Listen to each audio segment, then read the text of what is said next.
Bismillahirrahmanirrahim. Assalamualaikum warahmatullahi wabarakatuh.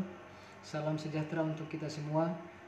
Perkenalkan, nama saya Joni Hermanto STMT, dosen program studi Teknik Sipil, Fakultas Teknik Universitas Muhammadiyah Maluku Utara dengan NIDN 1227078701. Saya akan menyampaikan PDD UKTPT atau pernyataan diri dosen unjuk kerja Tridharma Perguruan Tinggi pada bidang pengajaran.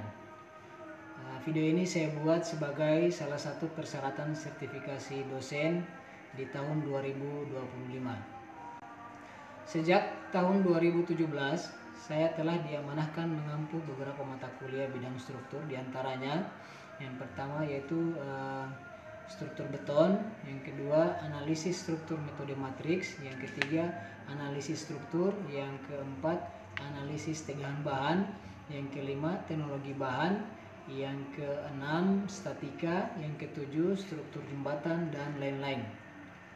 Dalam video ini izinkan saya memaparkan salah satu mata kuliah, yaitu mata kuliah struktur metode matriks dengan bobot SKS 2 SKS. Mata kuliah ini yaitu merupakan mata kuliah inti program studi dan merupakan mata kuliah wajib di semester berjalan saat ini, yaitu di semester 4, yang dimana membahas tentang bagaimana menganalisis struktur dengan menggunakan metode matriks. Adapun capaian pembelajaran lulusan mata kuliah analisis struktur metode matriks ini yaitu terdiri atas 2 CPL, yaitu CPL 4 dan CPL 5. CPL 4 itu adalah kemampuan mengidentifikasi, merumuskan, menganalisis, dan menyelesaikan permasalahan kompleks keteknikan. Sementara CPL 5 yaitu kemampuan menerapkan metode, keterampilan, dan piranti teknik yang modern yang diperlukan untuk praktek keteknikan. Adapun CPMK yang diturunkan dari CPL mata kuliah ini yaitu yang pertama, mahasiswa mampu memahami konsep dasar matriks secara matematis. Yang kedua yaitu mahasiswa mampu menjelaskan analisis struktur metode matriks simple beam. Yang ketiga, mahasiswa mampu menjelaskan analisis struktur metode matriks khusus untuk ke portal. Yang keempat yaitu mahasiswa mampu menjelaskan analisis struktur metode matriks pada rangka. Untuk mencapai CPL dan CPMK tersebut, maka bahan kajian pada mata kuliah analisis struktur metode matriks ini adalah sebagai berikut. Yang pertama yaitu pendahuluan tentang matriks secara matematis. Dalam hal ini adalah aljabar matriks, tipe matriks, dan juga operasi matriks.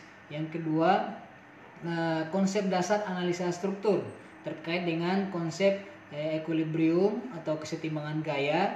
Yang kedua adalah constitutive law, hubungan internal force dengan deformasi.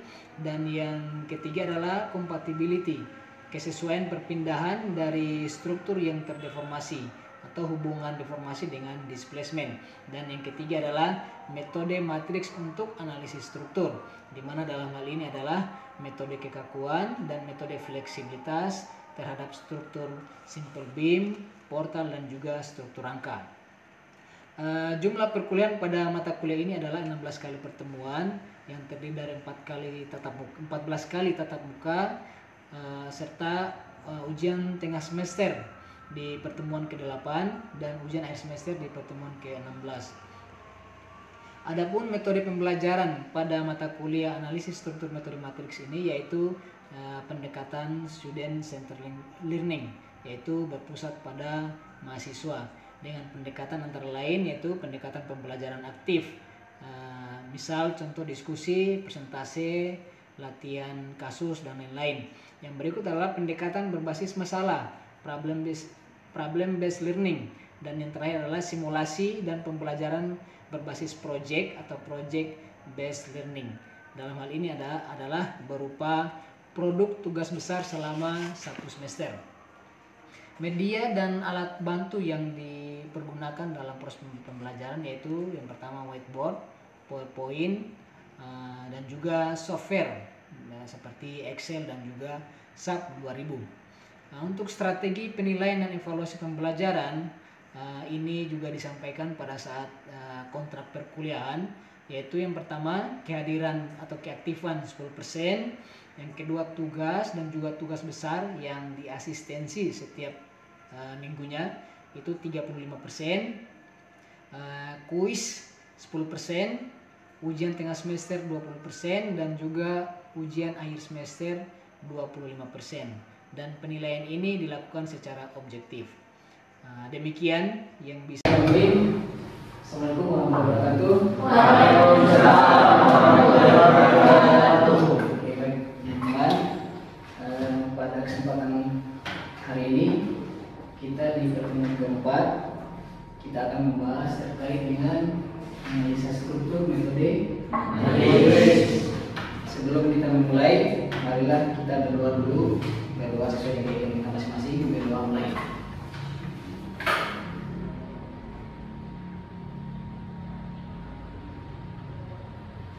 Berdoa selesai. Oke, baik teman-teman. Sebelum Pak memulai materi pada hari ini terkait dengan analisa struktur metode matriks, sebelumnya Pak ingin mereview pertemuan yang kemarin. Nah, pertemuan kemarin terkait materi apa? Minggu yang lalu? Konsep dasar analisa struktur. Nah, dalam konsep dasar analisa struktur ada beberapa konsep dasar. Ada berapa? Ada yang masih ingat? Ada 3. Ya. Yang pertama equilibrium, yang kedua constitutive law, dan yang ketiga compatibility. Oke, jadi ada 3 ya. Yaitu equilibrium, terus constitutive law, dan compatibility. Oke, yang penting ada yang sudah ingat. Pak langsung saja untuk materi kita pada siang hari ini, yaitu analisa struktur dengan menggunakan metode matriks. Nah, apa itu analisa struktur metode matriks? Nah, di sini dijelaskan bahwa analisa struktur metode matriks adalah atau merupakan suatu metode untuk menganalisa struktur dengan menggunakan matriks. Jadi mata kuliah ini adalah mata kuliah yang sudah pernah Pak juga sampaikan bahwa mata kuliah ini adalah mata kuliah yang sebelumnya itu harusnya adik-adik teman-teman sudah menyelesaikan mata kuliah analisa struktur. Nah, di analisa struktur itu ada beberapa metode klasik yang dipelajari. Nah, di sini kita mempelajari cara menghitung struktur, baik itu strukturnya statis tertentu maupun statis tertentu, itu kita menggunakan matriks. Nah, kali ini Pak akan menyampaikan bahwa materi yang kita nanti pelajari itu ada 2. Jadi nanti mahasiswa mampu menyelesaikan, memahami dan menyelesaikan analisa struktur dengan menggunakan metode matriks kekakuan dan metode matriks fleksibilitas. Nah, ini dia. Apa itu metode matriks kekakuan? Nah, metode matriks kekakuan itu biasanya disebut juga dengan stiffness method atau metode kekakuan. Nah, di mana metode ini adalah aksi yang diperlukan untuk menghasilkan sebuah unit displacement. Jadi yang diketahui adalah bebannya dulu. Bebannya dari aksi itu yang nantinya menghasilkan berapa displacement yang terjadi dari sebuah struktur yang dianalisa. Nah, perbedaannya dengan fleksibilitas atau metode yang biasanya disebut displacement metode itu adalah kebalikannya. Kalau tadi unit terhadap displacement, kalau digambarkan dalam sebuah satuan, maka dia misalnya gaya berpanjang atau ton per meter, kilonewton per milimeter, dan seterusnya. Kalau di fleksibilitas, yaitu satuannya menjadi meter per ton. Artinya apa? Artinya sebuah displacement ini dia nanti menghasilkan sebuah unit gaya. Jadi nanti ada contohnya yang Pak sampaikan setelah ini. Berikut, nah, yang pertama adalah metode kekakuan. Nah, metode kekakuan ini adalah hubungan dari sebuah matriks, yaitu matriks yang sudah Pak sampaikan tadi adalah matriks akibat beban dan Rendutan. Matriks Q dan matriks D. Nah, Q ini menyatakan gaya-gaya yang terjadi, sementara D tadi rendutan. K ini adalah matriks kekakuan. Nah, di sini dijelaskan bahwa Q adalah menyatakan gaya-gaya yang timbul pada titik diskrit. Nah, titik diskrit berarti di modal-modal, di poin-poin, di setiap titik-titik join-join. Nah, yang ya akibat diberikannya rendutan. Nah, jadi nanti sebentar ada gaya yang diberikan sebesar satu satuan, disebut yang rendutan sebesar satu satuan, dan akibat rendutan itu maka muncullah gaya-gaya yang nantinya kita terjadi setiap kondisi. Yang berikut, Q adalah gaya yang koresponden dengan rendutan. Nah, ini artinya bahwa setiap rendutan yang bekerja, misalnya arahnya translasi ke arah kanan, maka Q-nya juga harus dijabarkan ke arah kanan, harus koresponden. Ya. Sementara K itu menyatakan kekakuan dari struktur. Oke, lanjut. Nah, untuk metode kekakuan itu sendiri juga biasa disebut dengan metode displacement yang Mas sampaikan tadi, atau displacement metode. Nah, itu kenapa? Karena analisa dimulai dengan ya diberikan tadi gaya satu satuan, gaya sebesar satu satuan yang disebutkan dengan D displacement sebesar satu satuan, sehingga di sini disebut bahwa analisanya dimulai dari nah, metode kekakuan ini merupakan cara atau metode untuk analisa struktur, di mana dalam prosesnya perumusan dari analisanya itu diambil dari rendutan di titik diskrit yang sudah Pak sampaikan tadi sebagai besaran yang hendak dicari. Jadi sampai penjelasannya. Nah, di dalam proses menganalisa akan banyak matriks-matriks yang nantinya akan dilihat oleh teman-teman. Oh, ini matriks apa? Ini matriks apa? Oh, banyak sekali. Nah, di sini kita akan mengenal dulu matriks-matriks apa yang nanti membentuk sebuah penyelesaian dalam analisa struktur metode kekakuan ini. Yang pertama adalah matriks A. Nah, matriks A ini adalah matriks yang menyatakan hubungan compatibility atau hubungan deformasi dengan rendutan. Nah, di mana dalam persamaannya disebutkan bahwa rendutan ini D kecil ini rendutan di titik diskrit itu sama dengan matriks A atau matriks transformasi, bisa disebut matriks transformasi. Akibat dari diberi gaya, maka strukturnya berubah. Dari berubah itu muncullah sebuah nilai-nilai yang nantinya terangkum dalam matriks A. Sementara D besar ini, matriks D itu menyatakan rendutan di titik diskrit. Ini matriks deformasi A nomor 1 yang pertama. Yang kedua itu metode kekakuan internal elemen atau matriks S. Nah, matriks S dari elemen itu adalah matriks yang menyatakan dalam hubungan antara gaya dan deformasi. Berarti H dengan D. Gaya itu kalau di sini disebutkan dengan matriks A besar. Sementara deformasi itu matriks D yang disebutkan. Nah, ini hubungannya antara gaya dan deformasi, yaitu matriks H sama dengan matriks S dikali matriks D. Nah, di mana matriks H adalah menyatakan gaya-gaya dalam elemen, matriks S adalah matriks kekakuan internal elemen, matriks D kecil adalah menyatakan deformasi elemen. Artinya deformasi di titik-titik diskrit tadi, di poin-poin. Nah, yang ketiga adalah matriks statis atau matriks B. Ini merupakan suatu matriks yang menyatakan keseimbangan antara gaya luar dan gaya dalam. Namanya juga matriks statis. Kalau cerita statis berarti diam ya, tidak ada pergerakan. Itu sama dengan kalau di struktur statis tertentu. Jadi dia keseimbangannya sama dengan baut aksi sama dengan reaksi. Oke, di sini bentuk persamaannya yaitu matriks Q sama dengan matriks B dikali H.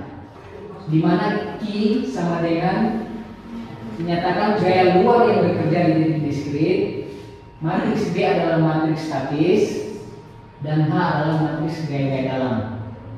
Oke. Nah, dari ketiga model matriks tadi, jika digabungkan maka menghasilkan yang namanya matriks kekakuan dengan persamaan seperti ini. Q sama dengan K kali D. Nah, kita kembali ke awal slide tadi bahwa matriks kekakuan adalah Q sama dengan K dikali D. Oke, nah langsung dari sini. Nah, oke. Sekarang kita lanjut ke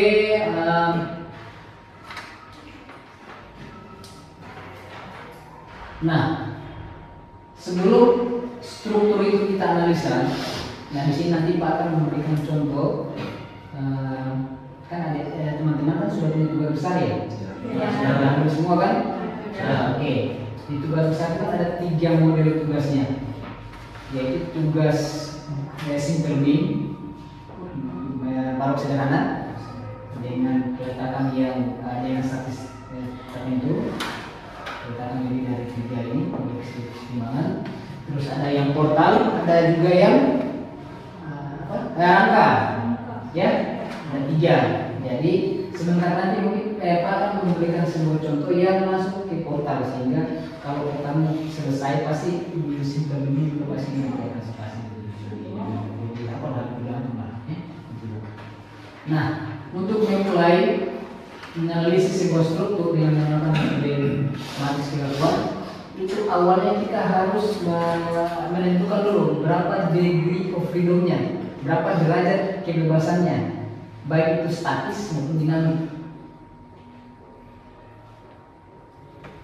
Pada awalnya dimulai dengan mengambil lebutan di titik diskrit sebagai sasaran yang harus dihitung untuk mengetahui di mana harus dipasang besaran lebutan yang akan dicari. Maka harus diketahui terlebih dahulu beberapa derajat ketidaktentuan kinematis atau degree of freedom dari struktur. Nah, cara menentukannya bagaimana?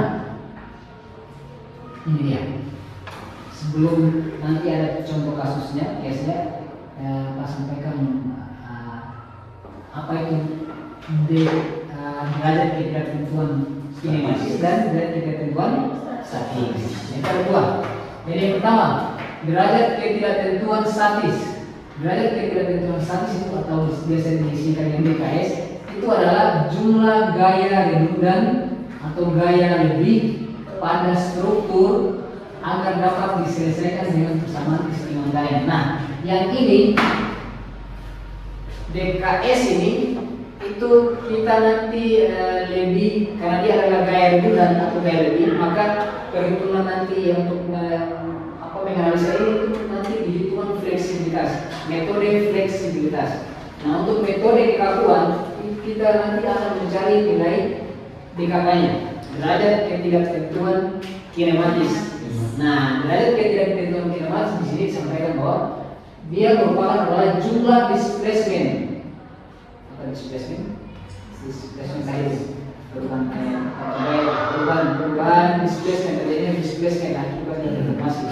Terjadi displacement sini cuma ada 2. Akibat gaya, displacement terjadi akibat beban atau beban gaya. Nah, displacement terjadi cuma 2, arah translasi dan translasi. Translasi itu apa? Translasi itu adalah gaya yang arahnya vertikal atau horizontal saja. Sementara rotasi, kalau rotasi berarti angular atau ya. Jadi cuma 2 model struktur, semua struktur dianalisa cuma 2. Displacement yang terjadi cuma 2. Displacement translasi entah dia nantinya arahnya horizontal atau vertikal, dan yang kedua adalah rotasi, butir dan seterusnya. Nah, itu jumlah displacement baik translasi maupun rotasi yang belum diketahui besarannya di masing-masing titik diskrit tadi, di ujung-ujung tentang tadi, ujung-ujung frame. Dan sebentar ada contoh kasusnya. Oke? Nah, ini dia. Ini adalah contoh model, misalnya dia strukturnya beam sederhana dilatih oleh 2 perletakan jepit. Nah, kalau dilatih 2 perletakan jepit, berarti semua struktur yang ada itu berarti terkekang full. Ya, betul kan? Ya. Dia terkekang full. Kalau terkekang full berarti tidak akan terjadi rotasi maupun translasi. Betul kan? Betul. Maka berapa DKK-nya? 0. Tidak ada gaya dan beban, tapi tidak, karena akibat dari dua peletakan jepit ini maka tidak ada rotasi dan juga tidak ada translasi, tidak ada pergerakan pergeseran akibat gaya dan beban tadi. Paham? Oke. Sekarang yang kedua. Sorry, yang ini untuk karena dia tidak terjadi dekakan sama diapol, otomatis pasti ada ridurun gaya. Nah, disebutkan bahwa DKS itu ada 3. Dari mana 3? Nah, ini keren. Ingat definisi dari DKS apa tadi? Nah, kelebihan gaya atau redundan dari sebuah struktur. Nah, kalau di contoh kasus ini, peletakan ini kalau peletakan jepit, berarti dia tidak akan mengalami rotasi dan translasi, baik pada vertikal maupun horizontal. Berarti ada misalnya di sini posisi di HA. HA-nya berarti sama dengan 0, VA-nya sama dengan 0, momennya juga sama dengan 0, betul kan? Nah, sekarang syarat kesetimbangan gaya kan harus 3 syarat ini sama dengan 0, sigma momen sama dengan 0, sigma vertikal sama dengan 0, sigma horizontal sama dengan 0, betul kan? Jadi sampai dari analisis itu sampai sekarang masih ikut konsepnya sama. Nah, 3 kesetimbangan gaya sama dengan 0. Nah, sekarang gaya yang bekerja dari peletakan ini A dan B, harusnya kan cuma kalau dianalisa menjadi sebuah analisis struktur yang statis statis tertentu, itu kan cuma 3 gaya, sigma momen sama dengan 0, vertikal dan horizontal. Nah, sekarang ini kan ada 6 gaya. Di sini 3, di sini 3. Otomatis dia lebihnya jadi 3 lebihnya. Paham? 2 peletakan ini bisa menahan 6 gaya tadi. Artinya tidak akan terjadi rotasi baik di arah X, arah di peletakan di A dan di B. Itu satu. Yang kedua, tidak akan terjadi translasi baik di A maupun di B. Berarti ada 6 pergerakan yang memang tidak bisa bergerak. Tapi karena proses karena apa? Kesamaan kesetimbangan gaya cuma 3, dan sigma sama dengan 0, vertikal 0, horizontal 0, sementara sini ada 6, maka yang menjadi gaya lebih adalah 6 dan 6 dikurang dengan 3 sehingga nilainya sama dengan 3. Paham ya? Paham. Oke, kita lanjut. Yang kedua, berarti coba yang kedua, saya bisa. Berapa DKK-nya? Derajat ketidaktentuan kinematis. Berapa displacement yang terjadi? Baik translasi maupun rotasi.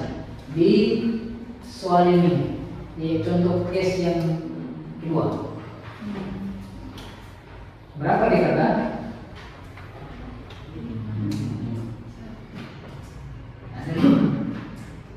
Nah, sekarang kita hitung limanya di mana? Di peletakan A.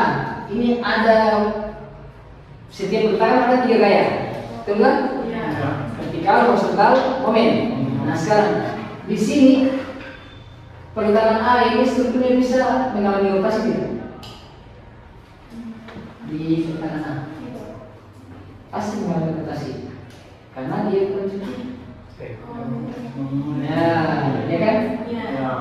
Nah, berarti ada 1 di sini. 1. Nah, sekarang di sini roll ini bisa menahan momen, tidak kan? 2. Roll ini bisa bergerak secara horizontal tidak? Bisa. 3. Ini ada berapa sini? Ini sama-sama roll ini, berarti ada tambah berapa? 2 tambah 3 sama dengan 5. Jadi roll itu bisa bergerak arah horizontal dan juga berputar. Oke? Paham kan? Berapa DKS? DKS-nya 1.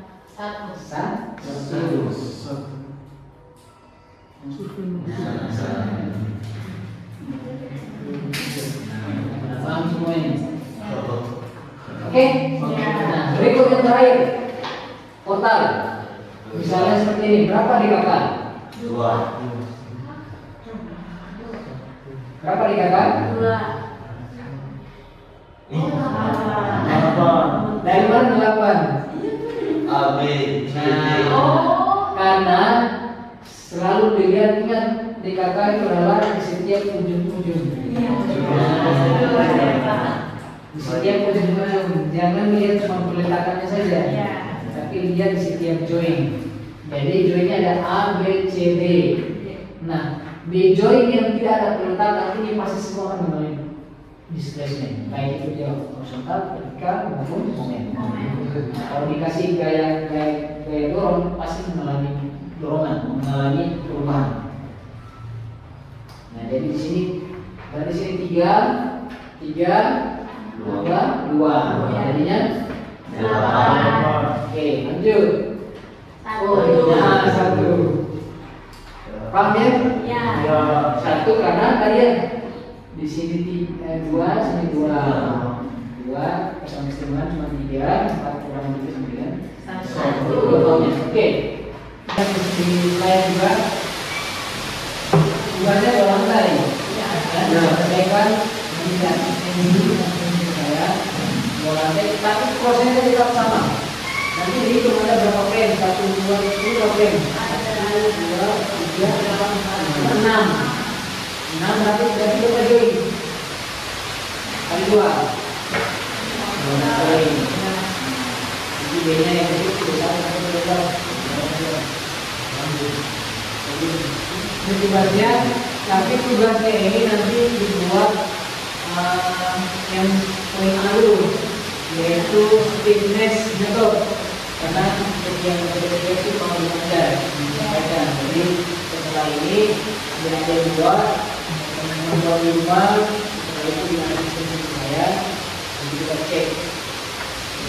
Yang untuk totalnya sama yang seperti ini. Yang seperti ini adalah seperti ini. Jadi dari total. Oke, ada yang mau bertanya sebelum Pak akhiri? Ada? Gimana? Sudah cukup jelas? Jelas? Jelas?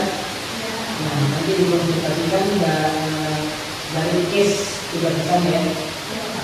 Saya dibuat dan jika ada yang masih berkendala sebelum seperti yang bisa langsung prosesnya hubungannya melalui asistensi.